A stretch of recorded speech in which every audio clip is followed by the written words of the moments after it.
Muy buenas tardes a todos los usuarios. Soy Marcos Morales, economista y asesor fiscal.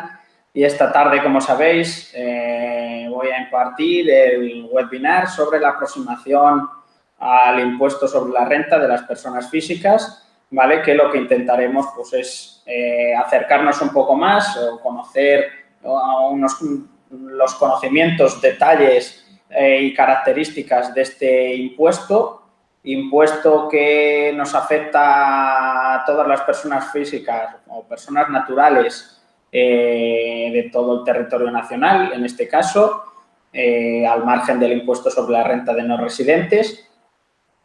Y, bueno, haremos un pequeño repaso sobre las características, pues qué es el impuesto directo, que es un impuesto directo, progresivo, personal, individual, el calendario del impuesto sobre la renta para este ejercicio 2017 y, bueno, las novedades que se han introducido y explicaremos también los obligados tributarios, quiénes están obligados, porque hay personas, lógicamente, que dependiendo de los niveles de renta, pues están exentos de tributar, pero no por ello no quiere decir que no tengan que hacerlo. Hablaremos un poquito del impuesto sobre la renta para los autónomos y igualmente de las deducciones más importantes. Pues nada, comenzamos, como he dicho. Yo soy Marcos Morales, economista, perito economista y asesor fiscal. Soy graduado en Administración y Dirección de Empresas por la Universidad Católica de Ávila y diplomado en Ciencias Empresariales por la Universidad de Salamanca. Con más de 4 años de experiencia en este sector, en el sector de la consultoría y la asesoría fiscal, pues también compagino la actividad como perito economista judicial, el cual estoy inscrito en el turno de actuación profesional como perito judicial en los juzgados de las provincias de Salamanca, Zamora, Ávila, Segovia y Soria. Y, bueno, además también pues soy experto en productos financieros y poseedor de la licencia de operador de MERF de opciones y futuros tipo 3, otorgada por el Instituto BME. Y, como no, también profesor de la asignatura Gestión Integral de la Empresa dentro del Máster en Economía de la Escuela Europea de Negocios, Talento e Innovación, escuela o motivo por el cual estamos hoy aquí creando este webinar para que sirva como difusión de contenido de este nuevo máster que es muy interesante, global y que os animo a todos los que nos estéis viendo a matricularos si lo creéis de vuestro interés. Y, bueno, pues sin más, me gustaría ya comenzar, como he dicho. Espero que lo voy a intentar hacer ameno. Compartiré pantalla de algunos aspectos que creo muy importantes para que queden constancia y los podáis ver de una manera más clara y comprenderlo de una forma más visual y desde el punto de vista eminentemente práctico y directo. Además, al terminar el webinar, habrá un tiempo estipulado para las preguntas que todos los usuarios quieran hacer, preguntas o dudas que hayan tenido a lo largo les hayan surgido a lo largo del webinar. Por tanto, que responderé leyendo las preguntas que tengáis a través del chat, como podréis ver. Por tanto, pues bueno, estaré encantado de poder responder a todas vuestras dudas y preguntas en la medida que sea posible. Pues sin más, como he dicho, siguiendo fiel a este guión de presentación, características del impuesto, el calendario, las nuevas novedades sobre el impuesto sobre la renta, las obligaciones, los obligados tributarios y, bueno, ya hablar más concretamente sobre el IRPF para los autónomos que estén en el régimen de estimación directa o simplificada y de las distintas deducciones. Comenzamos, por tanto, lo primero que debemos saber es qué es el impuesto sobre la renta. El impuesto sobre la renta es un impuesto directo, progresivo, personal e individual, ¿vale? Podemos quedarnos con esas 4 características, directo, progresivo, personal e individual. ¿Qué es un impuesto directo? O la diferencia entre un impuesto directo e indirecto. Los impuestos directos son aquellos que gravan las rentas o la riqueza. En este caso de personas físicas, que estamos hablando del impuesto sobre la renta de las personas físicas, que es lo que nos atañe este webinar. Y los impuestos directos, para que nos hagamos una idea, gravan, pues, como puede ser el consumo, y no tienen en cuenta los aspectos personales o individuales de cada contribuyente o sujeto pasivo, como puede ser el impuesto indirecto por excelencia, es el impuesto sobre el valor añadido, más conocido como el IVA, y el impuesto sobre la renta de las personas físicas igualmente es el impuesto por antonomasia al impuesto directo por antonomasia.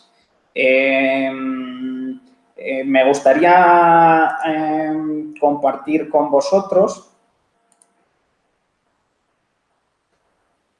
el listado de los impuestos directos e indirectos, de los impuestos directos más importantes para que podáis tener una visión global de los impuestos directos que hay en España.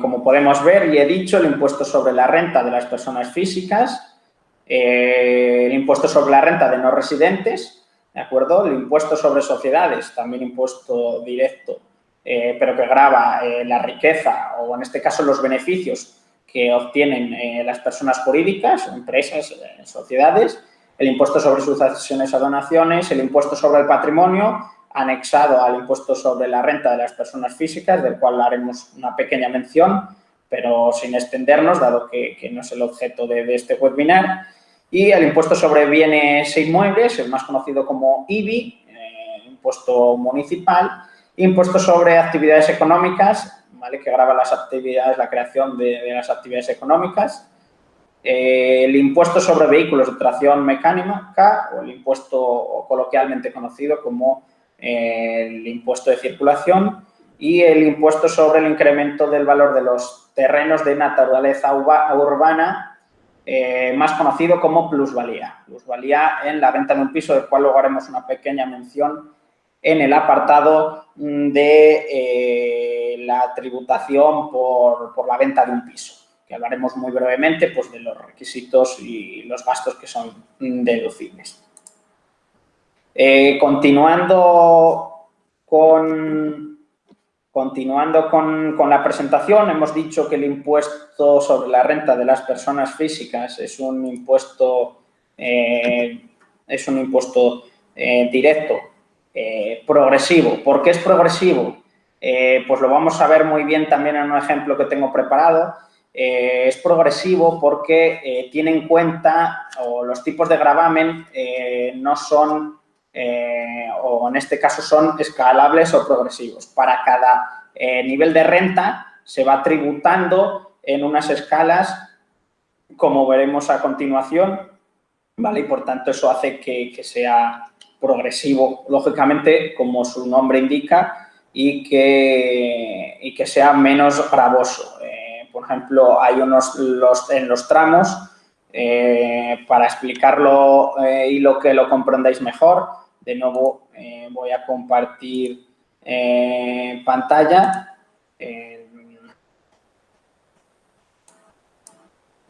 En el cual veréis los tramos que hay de IRPF para el ejercicio 2017.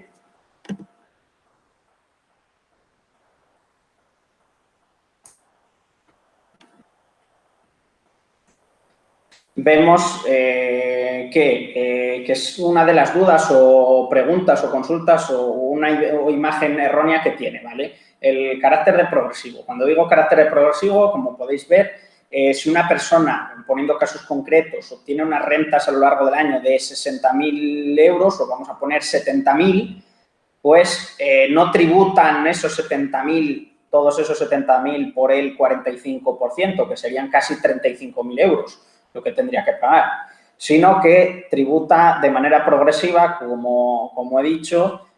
Los primeros 12.450 euros tributarían al 19%, de los 12.450 a los 2.200 tributarían al tipo del 24%, del 20.200 a 35.500 sobre el 30%, y la cantidad entre 35.200 y 60.000 el 37%. Y los 10.000 euros, si en este caso fueran 70.000, lo que hubiera tenido de rendimientos íntegros esta persona, los 10.000 que exceden los 60.000 tributarían por el 45%. Eso haría que al final el tipo de gravamen fuera una media ponderada de cada uno de ellos de todos estos tramos. ¿De acuerdo? Por tanto, bueno, esa duda o aclaración creo que es muy importante como conocimiento general, y además pues explica el hecho de que sea un impuesto progresivo. ¿Vale? Continuando con las características, decimos que es un impuesto personal. Un impuesto personal, ¿por qué? Porque grava directamente, o los sujetos pasivos son en este caso las personas naturales, personas físicas, ¿vale? No las personas, en este caso jurídicas, que también están sujetos a gravamen, pero en otro impuesto como sería el impuesto sobre sucesiones, ¿vale? Grava las rentas y la riqueza obtenidas por las personas físicas o naturales obtenidas durante un ejercicio, entendido desde el 1 de enero al 31 de diciembre. Individual o personalizado, o individual como característica fundamental es por el hecho de que tiene características particulares para cada sujeto pasivo, ¿vale? Tiene en cuenta, como sabéis, pues su situación personal y familiar, de minusvalía si tuviera una minusvalía, etcétera. Es decir, por tanto, es individual para cada sujeto pasivo. De hecho, no hay dos declaraciones de la renta iguales, nunca. Cada persona tiene unas rentas, cada persona obtiene unos rendimientos y cada persona tiene una situación personal y familiar que es distinta a los demás. Pues todo eso lo tiene en cuenta de cara a que sea más justo o equitativo el impuesto en sí. Lógicamente, que una persona que gana 60.000 euros no es lo mismo que una persona que es soltera y no tiene ningún gasto, ni cónyuge a cargo, ni hijos, que una persona que gane 60.000 euros, un padre de familia, por ejemplo, que tenga 2 hijos a su cargo, que además tenga una vivienda, etcétera, etcétera, que lógicamente tiene más gastos. Pues todo ese tipo de gastos los tendría en cuenta igualmente los tiene en cuenta el impuesto sobre la renta. En línea con lo que estoy comentando, que es un impuesto individual y que tiene las características personales, tiene en cuenta las características personales de cada obligado tributario, pues me gustaría compartir igualmente los mínimos personales de cada contribuyente, familiar y por discapacidad, las distintas opciones. Es muy importante, o creo relevante, comentarlo.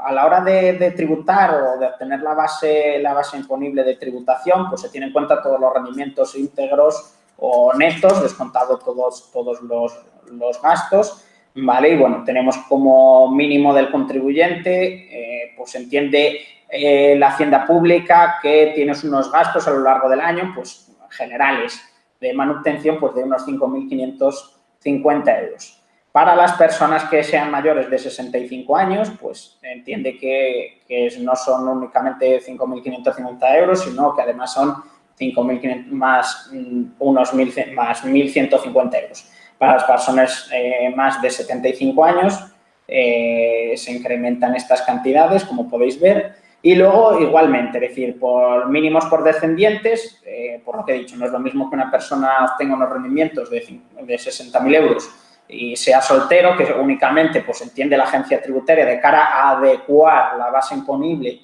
de tributación, pues no es lo mismo si estuviera soltero, únicamente entiende que serían 5.550 euros los gastos básicos, por decirlo de alguna manera, explicarlo de alguna forma, el espíritu de esta medida o del por qué se aplican estos mínimos. No es lo mismo, pues lógicamente entiende la agencia tributaria que los que tengan descendientes menores de 25 años o discapacitados. Por el primero hay una deducción de 2.400 euros, por el segundo de 2.700, por el tercero 4.000 y por los siguientes 4.500. Y descendientes menores de 3 años incrementará el anterior en 2.800. Igual mínimo por ascendientes, si tienes convives con tu padre, con tu madre y tienen más de 65 años, estás a su cargo, pues tienes a mayores una deducción de 1.150 euros, o si es más de 75 años serían 1.150 más 2.550 en total, incluido. De acuerdo, pues continuamos con las características. Como novedades, igualmente, este año vamos a ver las novedades.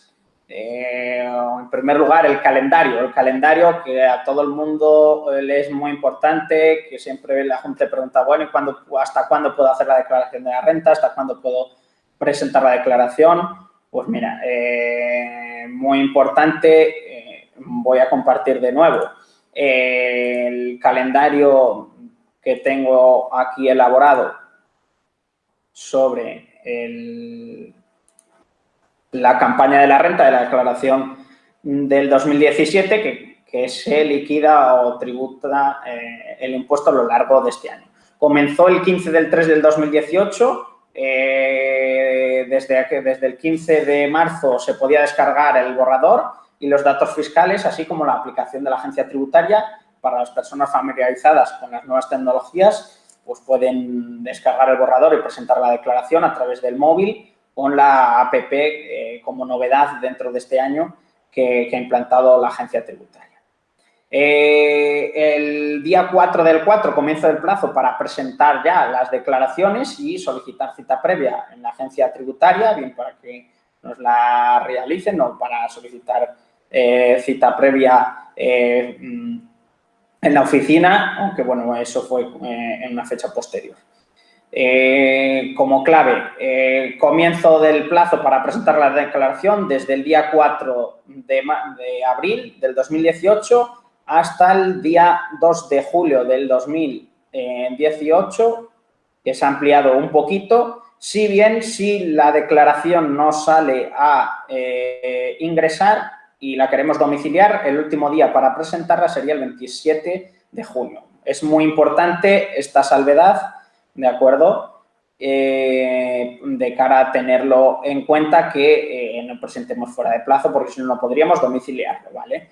Y el pago, además, el día 2, que es el último día para el fin del plazo de la presentación, sería cuando, si lo hemos domiciliado, si nos sale el importe a ingresar, cuando nos cargarían en cuenta el primer pago fraccionado. Si lo hubiéramos fraccionado, el segundo pago, como sabéis, se cargará el 5 de noviembre del año 2018.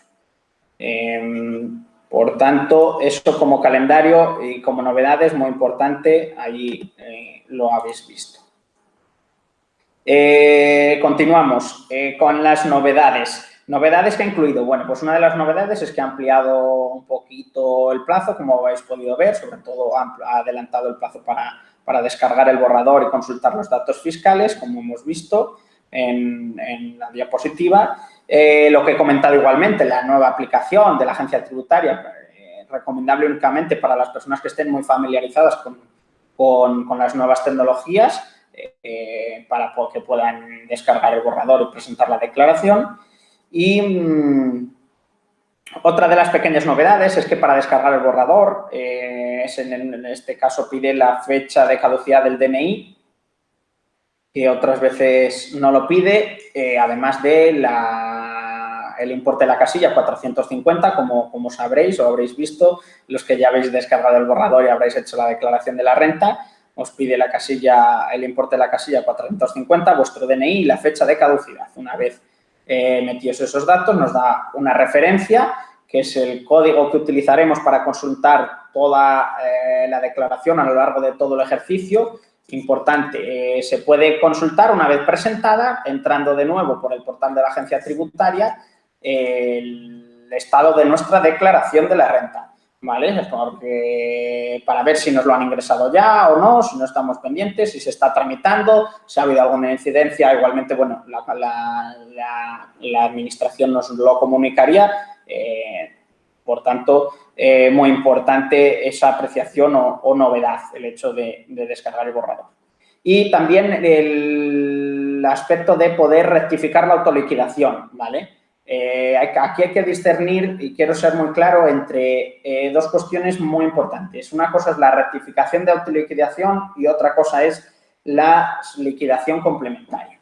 Las rectificaciones de autoliquidación se pueden hacer únicamente cuando el resultado es a favor del contribuyente. Es decir, cuando te sale, una vez presentada la declaración, te das cuenta que se te ha olvidado una deducción y el resultado sería que Hacienda tendría que devolverte más o tendrías que pagar menos si saliera a ingresar, ¿vale? Entonces, se puede entrar, lógicamente, como he dicho, con el número de referencia, introduciéndolo en rectificación de autoliquidación, marcando la casilla correspondiente y se añadirían las deducciones correspondientes que se hubieran olvidado o los hechos que correspondan que hagan que tu declaración sea más favorable al contribuyente, o en este caso a ti, ¿vale?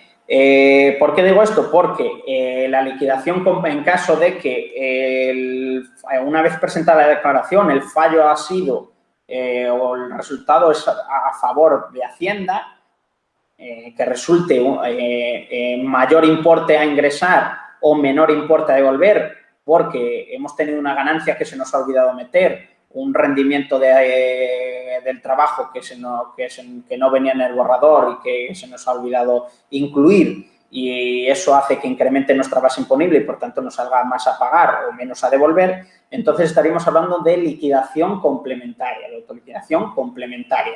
¿De acuerdo? En este caso hay que tener un poquito más de cuidado, o es un poquito más complejo porque hay que marcar la casilla de autoliquidación complementaria por los distintos supuestos que vienen detallados. Habría que realizarlo igualmente e incluir los ingresos que se nos hubiesen olvidado, los errores que hubiera que subsanar. ¿De acuerdo? Por tanto, quiero que quede muy claro la diferencia entre rectificación de autoliquidación y liquidación complementaria. Eso en la línea de novedades de este año, que en años anteriores no se podía rectificar la autoliquidación, ¿de acuerdo? Y a partir de este ejercicio sí que se puede. Pasamos con el siguiente punto. Una pregunta muy importante. ¿Quiénes están obligados a presentar o autoliquidar el impuesto sobre la renta de las personas físicas? Vale, pues muy esquemáticamente me gustaría explicar que los obligados tributarios son aquellas personas que obtengan rendimientos del trabajo superiores a 22.000 euros al año, ¿vale? Y 12.000 euros al año si en este caso tiene más de 2 pagadores, como deducción, como algo genérico, ¿vale? Hay más particularidades, pero para que nos quedemos con esas cifras. El que gane más de 22.000 euros con un solo pagador, o el que gane más de 12.000 pero tenga más de un pagador. Igualmente, 1.600 euros los que tengan rendimientos del capital mobiliario superiores a 1.600 euros, ¿vale? O estarían exentos aquellos que obtengan rendimientos del capital mobiliario inferiores a 1.600 euros. ¿Vale? Muy importante, una aclaración o tips o ayuda. El hecho de estar o no estar obligado a presentar la declaración, en este caso de no estar, si estás obligado, lógicamente, has de presentarla, pero el hecho de que obtengas unos rendimientos inferiores, como ocurre en mucha gente que ha tenido algún trabajo temporal únicamente o solo está en paro, o algún pensionista que tiene la pensión mínima, por poner casos concretos que se dan mucho, y esto, pues bueno, ya desde la perspectiva del día a día que nosotros trabajamos aquí en nuestro despacho, como profesional y la experiencia que quiero compartir con vosotros, el hecho de no estar obligado no implica que no puedas presentar la declaración de la renta. De hecho, son las personas que casi al 100% les devuelven. ¿Por qué? Porque un pensionista tiene unas retenciones, ¿vale? En IRPF, en cada una le retienen una pequeña parte de su pensión, ¿vale? Por tanto, si no llega a los mínimos, el hecho de que no esté obligado no quiere decir que no pueda presentarla. Si la presenta, Hacienda, al estar por debajo de los mínimos, le devolverá todas esas retenciones. Igualmente con la persona que esté en paro o que tengan rendimientos inferiores o que hayan tenido trabajos temporales, etcétera, etcétera. Por tanto, muy importante asegurarse siempre de descargar el borrador y, aunque aparecerá arriba en la casilla no obligado, no quiere decir que no puedas presentarlo. Sí que puedes presentar la declaración y te saldrá y recuperar las retenciones que hayas tenido en el caso. ¿Vale?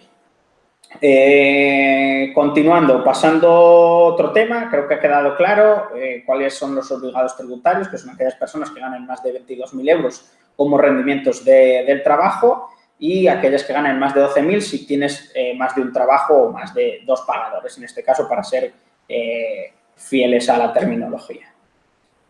Y, bueno, pasamos brevemente a los autónomos. Los trabajadores autónomos están obligados a presentar, y además son los datos que no vienen nunca en la declaración, en el borrador, son los datos, los rendimientos de actividades económicas que están obligados a declarar como resumen anual o del modelo 130, del cual están obligados los autónomos de manera trimestral, que son los pagos a cuenta del IRPF, de acuerdo, que eso sí que viene en el borrador, los pagos que ha ido haciendo adelantados, al igual que los pagos fraccionados del impuesto sobre sociedades, que todas las sociedades o personas jurídicas realizan, pues igualmente es muy importante para los autónomos. Hay que rellenar la casilla de actividades económicas, poniendo los ingresos de todo el ejercicio, que han de corresponder o deben de corresponder con el modelo del cuarto trimestre, el modelo 130 de IRPF, de pagos a cuenta del cuarto trimestre del ejercicio en cuestión.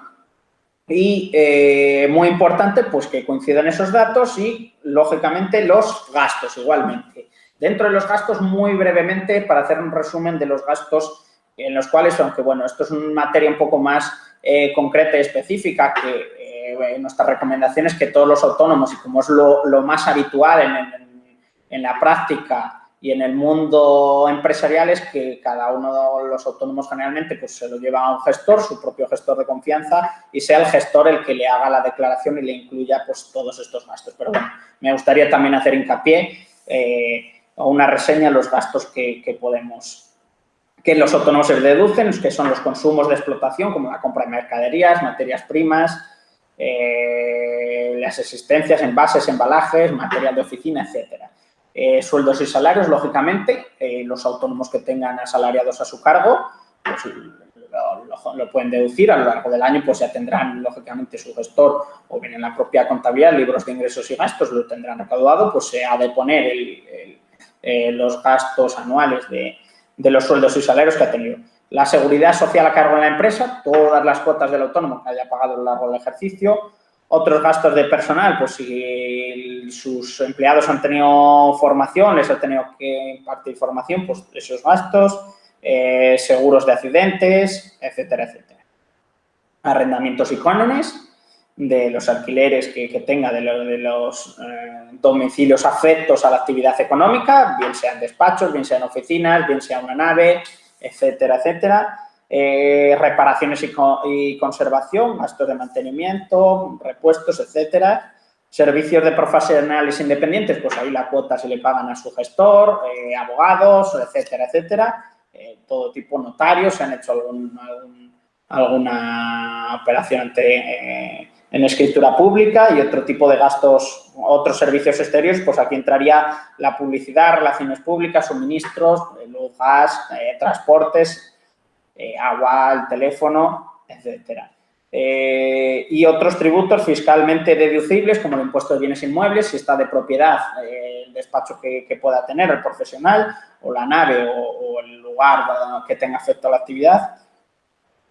Y el impuesto sobre actividades económicas, si corresponde.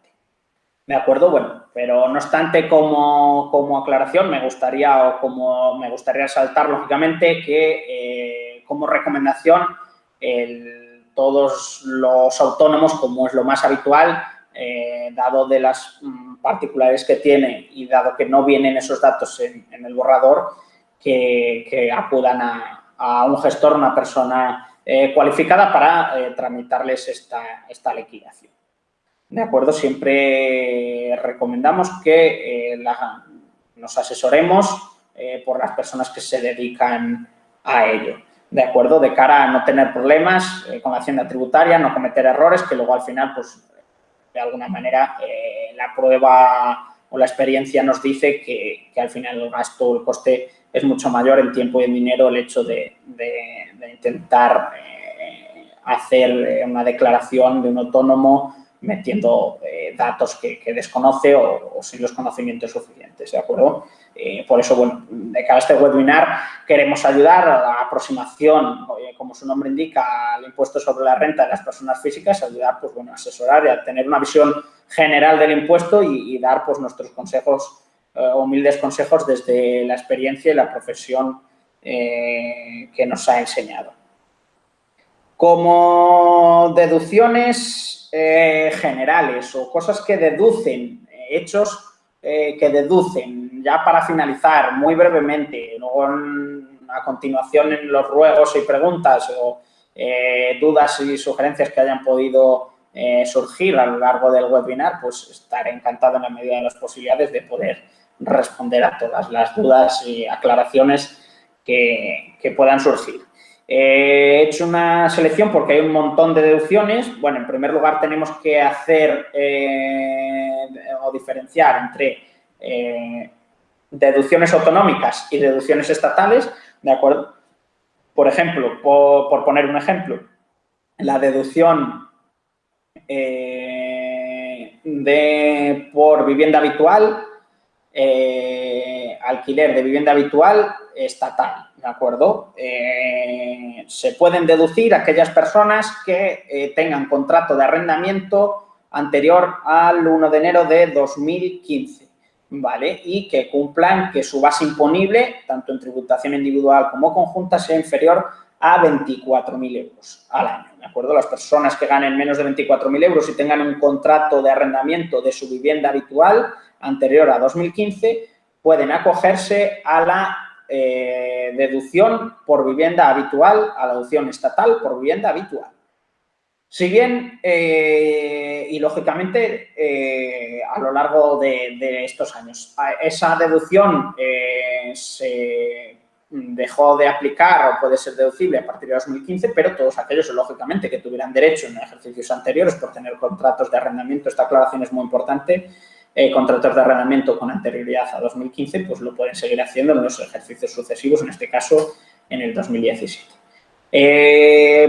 Para diferenciar, pues eso era una deducción estatal y ahora hay una deducción, como mucha gente sabe, en este caso, vamos a hablar muy concretamente, porque lo tienen algunas comunidades y otras no, en el caso de Castilla y León, la deducción por la vivienda habitual para los menores de 36 años, ¿vale? Se extinguió la deducción estatal, pero la autonómica con la comunidad quiso al final mantenerla y la incluyó como deducción autonómica, que por eso tienen esa competencia de poder tener deducciones concretas. En este caso, para los menores de 36 años, los requisitos son que tengas unos rendimientos netos inferiores a 19.000 euros, que tengas menos de 36 años y, lógicamente, el alquiler sea tu vivienda habitual. En ese caso, pues se podría deducir la vivienda habitual con los límites correspondientes.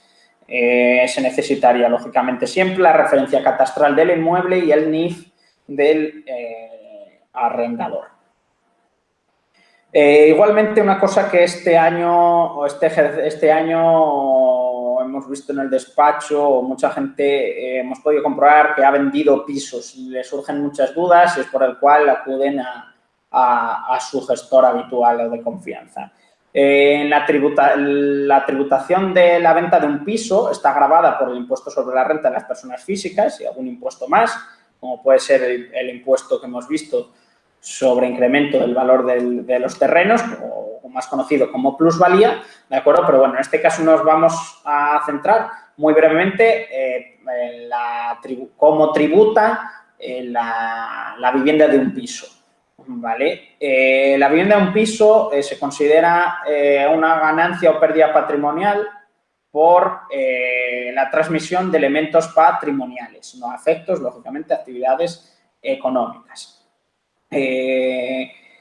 Pues sí, tributa por la parte de ganancia que se haya obtenido. ¿Cómo se liquida esa ganancia o cómo se calcula la ganancia que se ha obtenido? Pues en primer lugar se necesita saber la fecha de adquisición y la fecha de transmisión.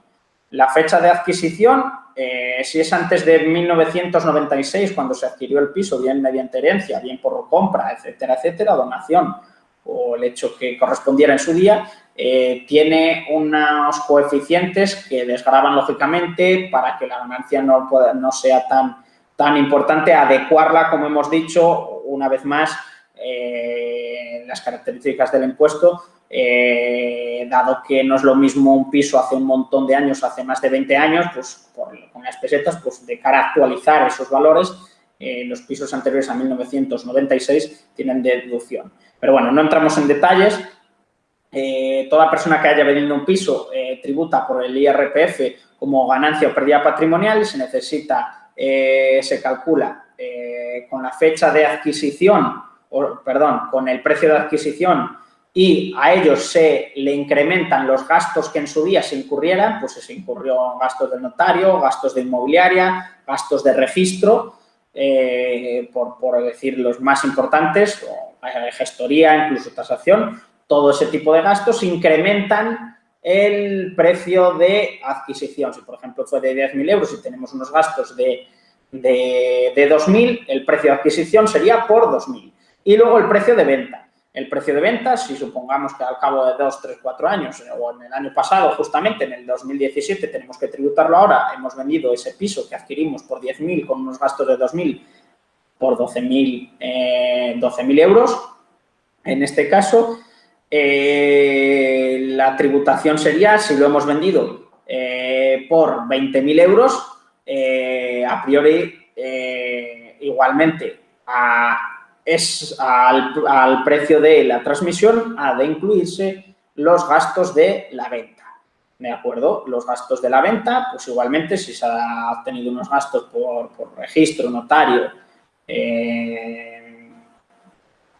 comisión por la inmobiliaria, honorarios de la inmobiliaria, siempre lógicamente con facturas de otros 2.000 euros, pues sería 18.000 euros. Al final, 20.000 menos los gastos que hemos tenido, el precio de transmisión quedaría deducidos los gastos en 18.000.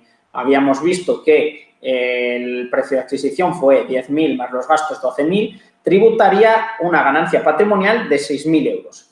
¿Vale? Así es como es el funcionamiento del impuesto o la gravación como tributa una ganancia patrimonial por la transmisión de un elemento patrimonial, en este caso, un piso. Y bueno, igualmente, y para terminar, dentro de las deducciones, como más habitual es que todo el mundo tiene su hipoteca, saber que la deducción por la adquisición de vivienda habitual únicamente es aplicable para los préstamos hipotecarios o aquellas personas o sujetos pasivos que tengan un préstamo hipotecario formalizado con anterioridad al 1 de enero de 2013 y el tope máximo, como sabéis, son por capital intereses de ese préstamo pagados a lo largo del ejercicio con un máximo de 9.040 euros. ¿De acuerdo? Por tanto, eso como deducción general, muy importante tener en cuenta, que no se nos olvide nada, consultar todas las casillas, acudir a un profesional en caso de duda y creo que he sido fiel al esquema y al tiempo estipulado. Espero que haya sido de todo vuestro interés y, bueno, ahora me gustaría ver las dudas o responder las dudas y preguntas que tengan nuestros usuarios que estén conectados y estén ahora tengan esas inquietudes que les hayan surgido a lo largo de este webinar, pues estaré encantado en la medida de lo posible poderle responder todas las dudas que puedan tener.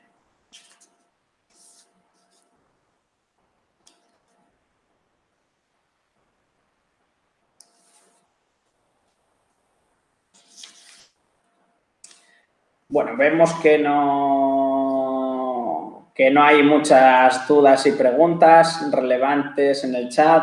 Simplemente, nada, bienvenidas y demás. Pues bueno, como he hecho ya alusión, una de los gastos como dudas que nos surgen habituales o les suelen surgir a los usuarios o a los clientes que acuden al despacho de todos los sujetos tributarios son los gastos del alquiler.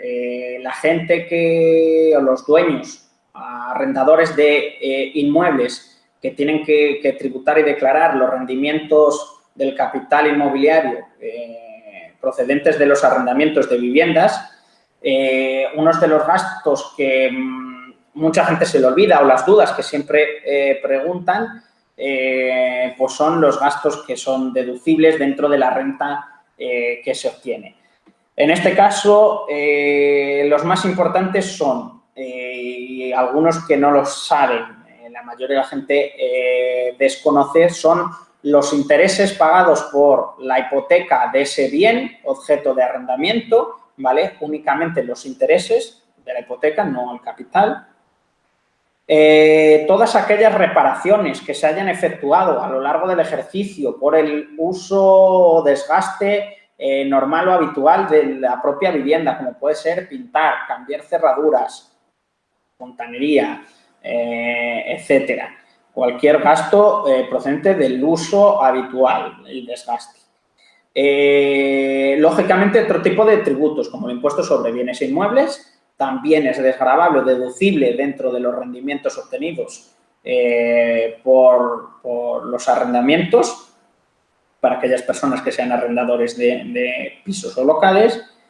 La basura, el impuesto de basura, alcantarillado, impuestos municipales, ¿de acuerdo? Que todos los municipios de España tienen, pues si son, lógicamente, a cargo del arrendador o del dueño del piso, pues también son deducibles.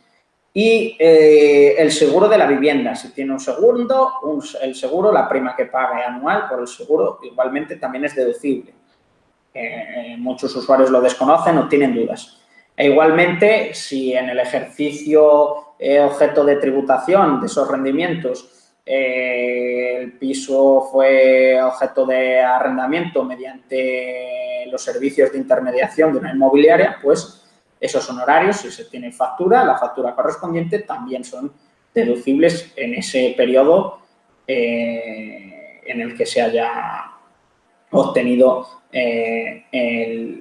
los rendimientos, como digo. ¿De acuerdo? Pues bueno, por hacer un resumen, intereses de la hipoteca, las reparaciones, impuestos municipales, seguro de la vivienda y los gastos de inmobiliaria por el contrato de arrendamiento en su día, ¿vale? Una de las dudas más habituales que suele surgir entre los usuarios y los sujetos pasivos.